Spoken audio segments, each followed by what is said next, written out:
नमस्कार, मैं सिरांधा आप सभी दर्शकों का अन्नदाता कार्यक्रम में स्वागत करती हूं।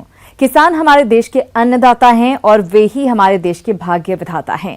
ऐसे ही भारतीय किसानों को खेती बाड़ी से जुड़ी हुई बहुत सी नई लाभकारी जानकारियां देने के लिए हर रोज सुबह हम आपके साथ आते हैं। तो चलिए कार्यक्रम शुरू करने से पहले देखते हैं क्या है आज के अन्नदाता में। प्रदेश में ली जाने वाली दलहनी फसलों के अंतर्गत उड़द की खेती लगभग सभी स्थानों पर की जाती है और हमारे जो किसान भाई इसकी खेती करना चाहते हैं वो उड़द की उन्नत तकनीक से बुआई करके अधिक उपज ले सकते हैं। इसके बारे में आइए जानते हैं।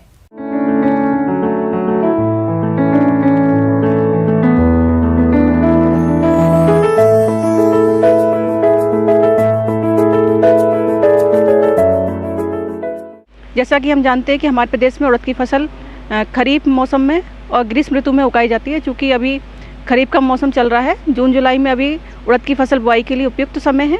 तो किसान भाई इस मौसम में अगर उड़द लेना चाहते हैं तो उड़द की फसल ले सकते हैं। तो इसके लिए किस प्रकार की जलवायु, उष्ण और नम जलवायु अच्छी रहती है। किसान भाइयों, वैसे तो उड़द की कई प्रजातियां विकसित हैं, लेकिन उड़द की अधिक पैदावार लेने के लिए आपको भूमि की किस्म एवं प्रक्षेत्र के अनुसार उन्नत किस्मों का चयन करना होगा। तो उड़द की कौन कौन सी हैं उन्नत किस्में, आइए इस बारे में जानते हैं। इसके लिए हम कौन कौन सी वैरायटियों का चुनाव करेंगे, तो सबसे पहले हम जानते हैं इसके लिए type 9, PU 31, PU 40, PU 19, PU 35, Narendra 1, आज़ाद 1, आज़ाद 3 ये किस्में उपयुक्त हैं। किस्मों का चयन कर सकते हैं और अच्छी वैरायटी का ही चुनाव करें, क्योंकि अगर हम अच्छी वैरायटी का चुनाव करेंगे तो हमारी उपज भी अच्छी ही प्राप्त होगी। तो उड़द के लिए किस प्रकार की मिट्टी उपयुक्त रहती है, तो इसके लिए हल्की दोमट मिट्टी, मध्यम दोमट मिट्टी उपयुक्त रहती है, जिसका pH मान 6 से 7 हो। ये मिट्टी अच्छी रहती है। फसल की अच्छी बढ़वार हो और अधिक पैदावार मिले, इसके लिए संतुलित मात्रा में खाद और उर्वरकों का प्रयोग करना चाहिए। तो इसके लिए किसान कौन सा खाद व उर्वरक लें और इसका इस्तेमाल किस तरह से करें, इस हेतु सुझाव के लिए मिलते हैं। तो उड़द की बुआई के लिए पहली जुताई मिट्टी पलटने वाले हल से करें। उसके बाद 2 से 3 बार हैरो और कल्टीवेटर चलाकर, उसके बाद पाटा चलाकर भूमि को समतल बना लें और इस प्रकार से हम भूमि की तैयारी कर सकते हैं। तो बुआई से पहले इसमें 10 से 20 टन सड़ी गोबर की खाद 1 हेक्टेयर के लिए उपयुक्त रहती है। तो बुआई करने से पहले सड़ी गोबर की खाद का उपयोग करें। 20 किलो नत्रजन, 40 किलो फास्फोरस और 20 किलो पोटास। और इसमें क्योंकि ये सल्फ़र अच्छा रहता है तो इसमें 20 किलो सल्फ़र का भी उपयोग कर सकते हैं। तो जैसे मैंने बताया, अपना नत्रजन, स्फूर और पोटास और सल्फ़र ये बुआई से पहले दे दें।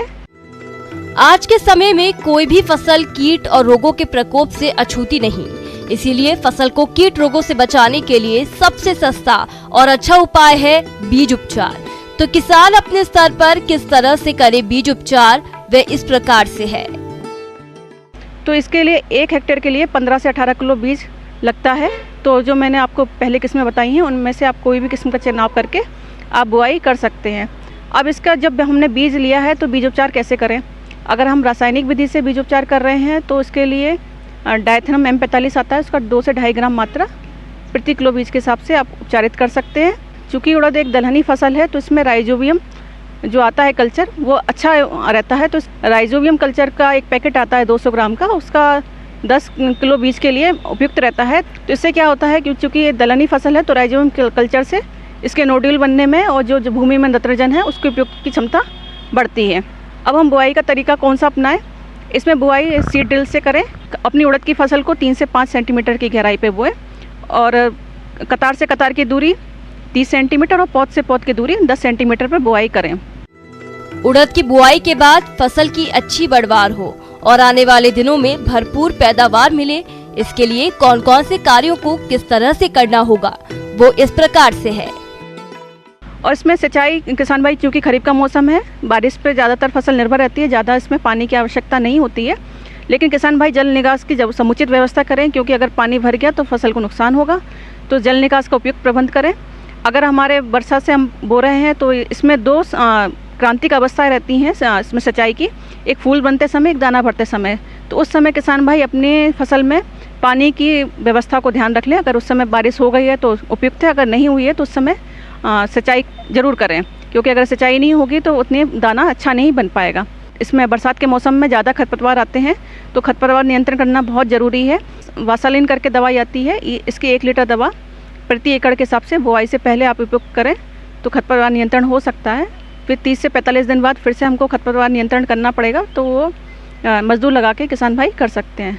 इस प्रकार किसान भाई इन बातों का ध्यान रखकर उड़द की फसल अच्छे प्रकार से ले सकते हैं, जो क्योंकि ये जल्दी कट जाती है 80-90 दिन में उड़द की फसल, तो हम उसके बाद हम दूसरी फसल रबी की भी ले सकते हैं। इन बातों का ध्यान रखकर किसान भाई अच्छा मुनाफा कमा सकते हैं। धन्यवाद। किसान भाइयों, अभी तक आपने खेती से जुड़ी हुई कुछ उपयोगी जानकारियां देखी। अब लेते हैं एक छोटा सा ब्रेक, जल्द ही लौटेंगे और कार्यक्रम में आगे भी हैं खेतीबाड़ी से जुड़ी हुई महत्वपूर्ण जानकारियां। आप बने रहिए हमारे साथ। ब्रेक के बाद आप सभी दर्शकों का अन्नदाता में स्वागत है। चलिए अब रुक करते हैं अगली कड़ी की ओर। खरीफ में बारिश के कारण खेतों में अधिक खरपतवार उगाते हैं। अगर धान की बात करें तो इस फसल को खरपतवार से मुक्त रखने के लिए अब किसान उन्नत कृषि यंत्रों का इस्तेमाल कर आसानी से खरपतवारों की रोकथाम कर सकते हैं। तो चलिए इन यंत्रों के बारे में जानते हैं कृषि इंजीनियर निधि कुमारी से।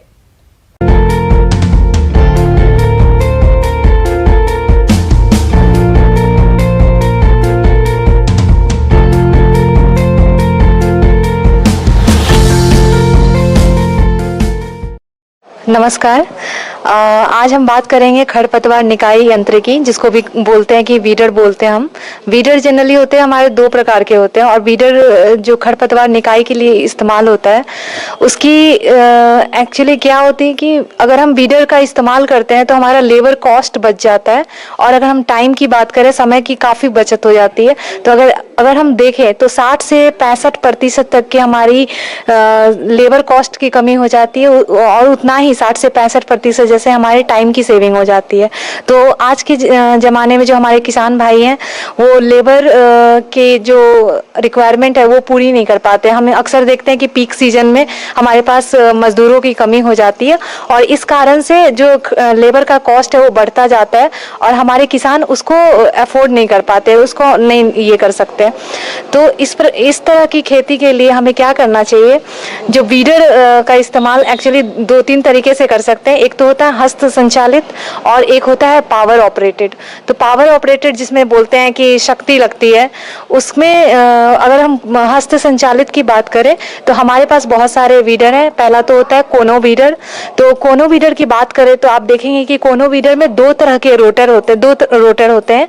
तो वो होता है आपका एक डायरेक्शन में, लेकिन अगर उसको हम समानांतर रूप में अगर एक एक्सल पे फिक्स करें और उसके ऊपर अगर हम बेल्ट नुमा मतलब बेत नुमा अगर 1.4 मीटर जैसा हाथ संचालित करने के लायक उसको बनाते हैं, तो इसमें क्या होता है कि आपका जो इसका कोनो वीडर होता है वो टैपर टाइप के होते हैं। रोटर जब चलती है जमीन में तो वो धंसती है, तो उसकी जो धंसने की जो गहराई होती है 3 सेंटीमीटर के लगभग होती है।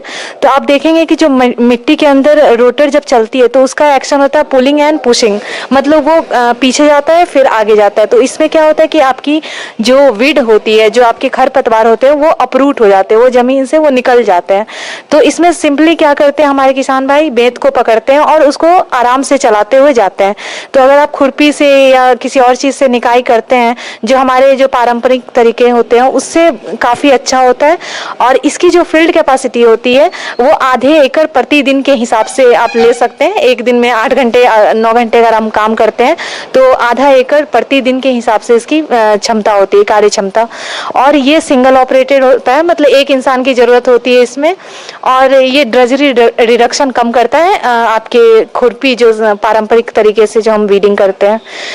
उसी प्रकार से अगर हम इसकी बात करें तो ये धान के खेतों में ज़्यादा हम यूज़ करते हैं। धान के खेत में इसलिए यूज़ करते हैं क्योंकि धान में ऐसा देखा गया कि हमारी जो खरपतवार होते हैं ज़्यादा होते हैं, और धान की जो खेत होती है वो नमी हमेशा रहती है, तो वहाँ पे ये काफ़ी उपयोगी होता है। और इस वीडर में मतलब 25 से 30 सेंटीमीटर तक की जो पंक्तियों के बीच में जो जगह होती है उसमें ये वीडिंग करता है। तीसरा जो होता है हम बोलते हैं उसको battery operated portable wetland weeder. तो वेटलैंड वीडर मतलब वेटलैंड हम बोलते हैं जहाँ पे गीली मिट्टी होती है, जैसे कि हम जहाँ पे कदवा करते हैं जनरली, जो हम धान जहाँ पे लगाते हैं वहाँ पे तो आप जानते ही होंगे कि हमारी मिट्टी गीली होती है, हमेशा हमें ज़्यादा पानी देना होता है धान की खेतों में। और इसमें ये उस SRI मेथड जो श्री मेथड जो बोलते हैं, श्री तरीके से जहाँ पे हम धान की रुपाई करते हैं वहाँ पे ये काफ़ी उपयोगी साबित होता है। पावर वीडर आमतौर पर छोटी मशीनें होती हैं जो पूरी तरह से खरपतवार को हटाने के लिए उपयोग की जाती है।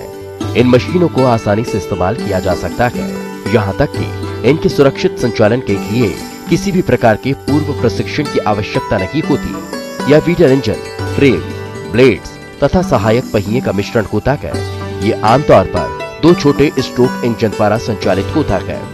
इंजन का उपयोग वीडर के सामने लगे हुए ब्लेडों को घुमाने के लिए किया जाता है।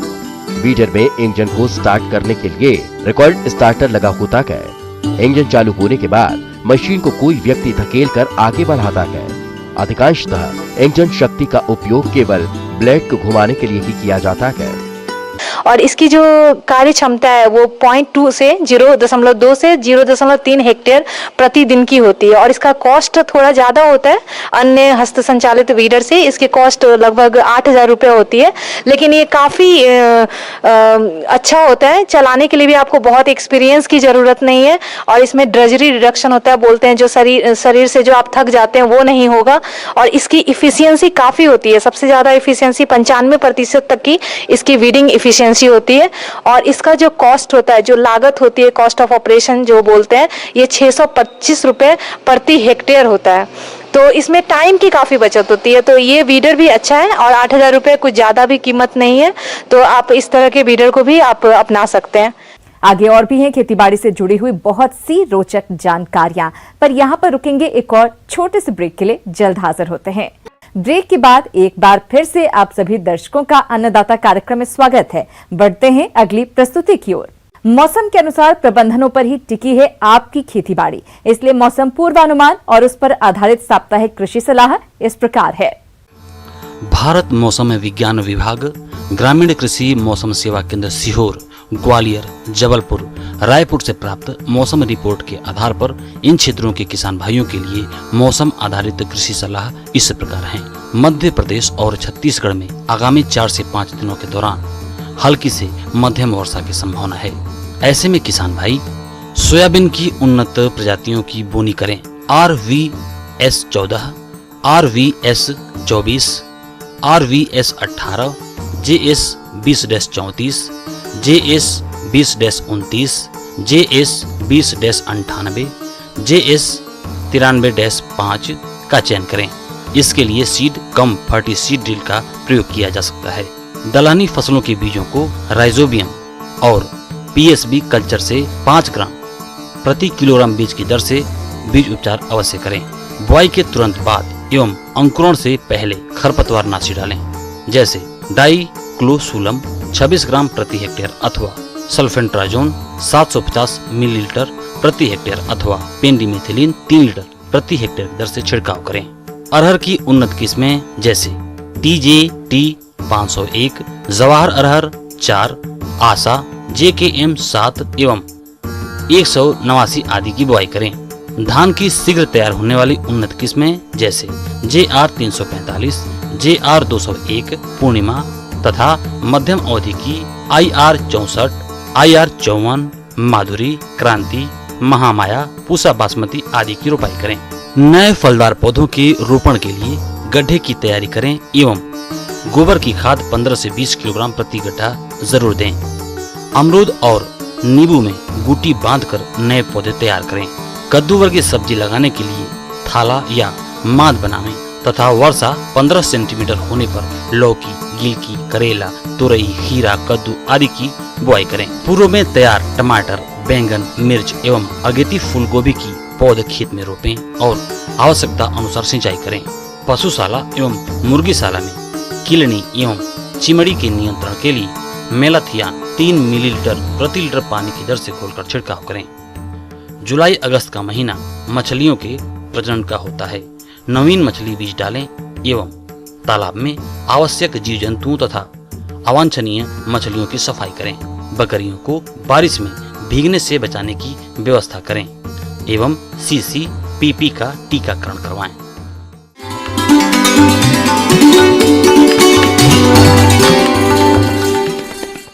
अन्नदाता हेल्पलाइन निःशुल्क फोन संपर्क सेवा के माध्यम से आपके द्वारा पूछे गए प्रश्नों में से 1 या 2 महत्वपूर्ण प्रश्न को हम अपने कार्यक्रम में शामिल करते हैं। इसी के तहत आज का चयनित प्रश्न और उसका जवाब इस प्रकार है।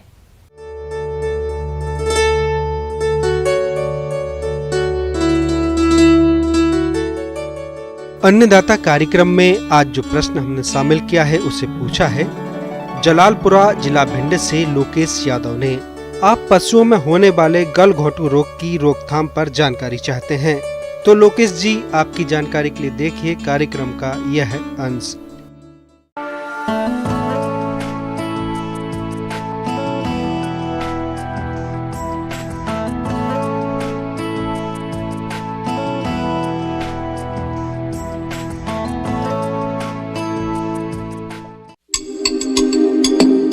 प्रदेश के जो किसान दुधारू पशुओं का पालन करते हैं उनके लिए बरसात का मौसम काफी परेशानियों से भरा होता है, क्योंकि इस समय पशु सबसे अधिक संक्रमित रोगों की चपेट में आते हैं।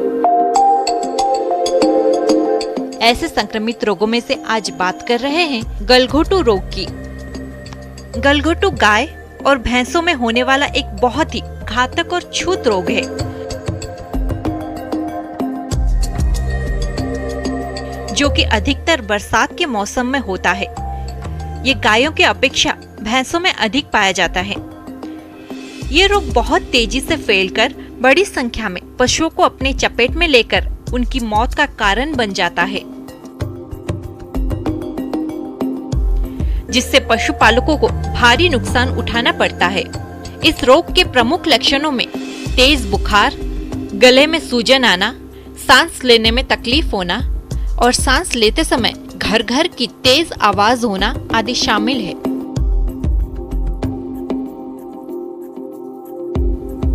इस रोग में कई बार बिना किसी स्पष्ट लक्षणों के ही पशु की अचानक मृत्यु हो जाती है। इस रोग से बचाव के लिए रोग निरोधक टीके लगाए जाते हैं। पहला टीका 3 माह के आयु में, दूसरा 9 माह की अवस्था में और उसके बाद हर साल ये टीका लगाया जाता है।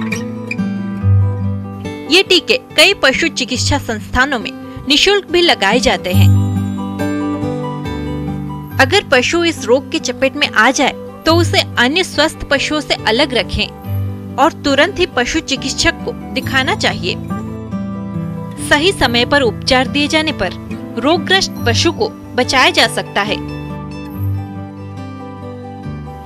इसके अलावा पशुशाला की नियमित सफाई और समय समय पर रोगाणुनाशक दवाएं जैसे फिनाइल या दूसरी दवा के घोल से उनकी धुलाई आवश्यक है। साफ बर्तन में ताज़ा पानी भरकर मवेशी को पीने को दें। मवेशियों के शरीर की सफाई पर पूरा ध्यान दें। साथ ही पशुओं के आहार में दाना मिश्रण के साथ विटामिन और खनिज लवण का समावेश करें।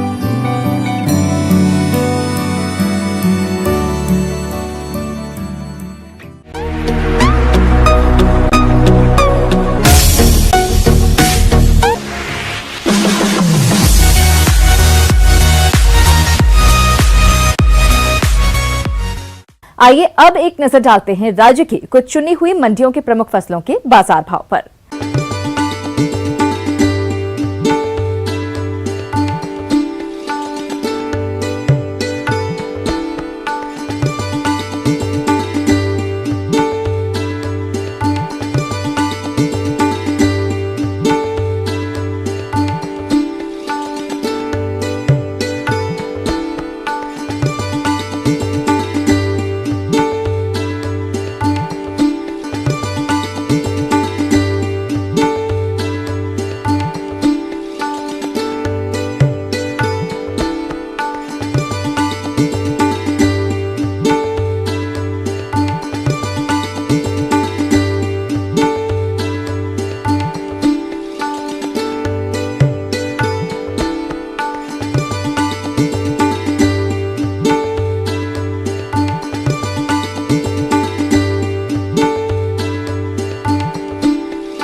अब आइए देखते हैं कल दिखाए जाने वाले कार्यक्रम की मुख्य झलकियां। अरहर की उन्नत तकनीक से बुवाई विधि।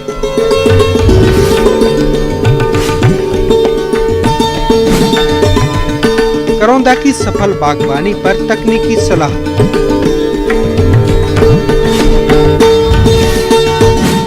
किसान भाइयों, अन्नदाता आपकी सेवा के लिए संकल्परत है। कृषि संबंधित समस्या और सुझावों के लिए आप हमें इस पते पर संपर्क कर सकते हैं।